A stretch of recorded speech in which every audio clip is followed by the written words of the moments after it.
Halo teman-teman, perkenalkan nama saya Maria Oktaviana Luan. Nah, pada video saya kali ini saya akan menjelaskan mengenai gangguan siklotimia atau siklotimia disorder. Nah, gangguan siklotimia ini sendiri merupakan bentuk ringan dari gangguan bipolar. Penderita yang mengalami gangguan ini akan mengalami setidaknya minimal 2 tahun perubahan mood berupa episode hipomania dan depresi ringan. Seseorang dengan gangguan siklotimik ini juga digambarkan sebagai keadaan konstan antara dua mood berlawanan yang selalu terombang-ambing, di mana terkadang gembira sampai mencapai langit dan di waktu lainnya diliputi dengan kesedihan yang mendalam. Gangguan siklotimik sendiri ditandai dengan frekuensi periode pendek. Nah, seperti halnya dari hari hingga minggu gitu. Dari gejala depresi dan hipomanik yang dipisahkan dengan periode normal. Dengan kata lain, penderita tidak mengalami perubahan penuh, depresi mayor maupun episode manik. Selanjutnya ada beberapa faktor yang mempengaruhi seorang sehingga mengalami gangguan siklotimia. Yang pertama ada faktor biologis.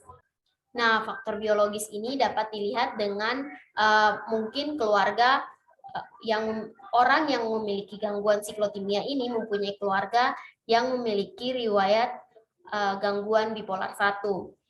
Selain riwayat keluarga, ada pun kerentanan psikologis yang dilihat dari cara seseorang menghadapi masalah hidup. Yang berikutnya ada faktor psikososial. Faktor psikososial ini berkaitan dengan interaksi antar pasien dengan lingkungan sosialnya. Lihat bahwa siklotimia dapat terjadi sebagai akibat dari terpaparnya kondisi situasi yang berpotensi berisiko yang memfasilitasi terjadinya peristiwa traumatis yang sebenarnya, di mana respon dari situasi yang terjadi di lingkungan sosial kita berdampak pada psikologis dan perilaku yang muncul pada penderita dengan gangguan tersebut. Berikutnya mengenai diagnosis dari gangguan siklotimia ini. Kriteria diagnosis yang dilakukan pada pasien dengan penderita siklotimia ini yakni dapat dilakukan dengan PPDGJ3 dan DSM-5. Berikutnya mengenai pengobatan dan penanganan dari pasien yang mengidap gangguan siklotimia sendiri. Nah, dalam menangani pasien dengan gangguan siklotimik ini diperlukan upaya yang lebih dan berhati-hati pada perubahan mood yang mendadak. Pengobatan siklotimia sendiri memerlukan manajemen spesifik dari farmakoterapi untuk dipadukan dengan psikoedukasi yang disesuaikan untuk memfasilitasi penerimaan gangguan dan untuk difokuskan pada tujuan pengobatan. Sasaran utama dari pengobatan ini yakni intervensi dari farmakologis dan psikoedukasi adalah disregulasi untuk merubah perubahan suasana hati dasar dari penderita yang mendasari sebagian besar disfungsi psikologis dan masalah perilaku yang dialami oleh penderita. Strategis pengobatan yang lengkap harus mencakup psikoedukasi yang disesuaikan dengan dan pada akhirnya bila diperlukan dapat melakukan psikoterapi. Nah, psikofarmakoterapi yang dapat dilakukan yakni pelaksanaan metode yang dapat dilakukan di sini diperlukan pengawasan yang baik dari pihak keluarga dan pihak tenaga medis dalam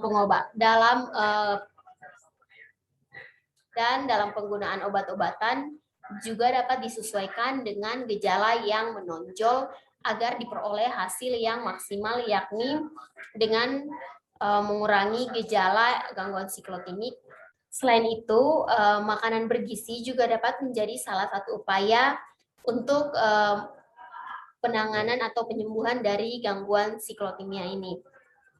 Yang berikutnya ada psikoterapi. Nah, psikoterapi untuk pasien dengan gangguan siklotimia yang paling baik diarahkan kepada meningkatkan kondisi kesadaran pasien tentang kondisi dan membantu tentang kondisi mereka dan membantu mereka mengembangkan mekanisme dalam mengatasi pergeseran mood yang dialaminya.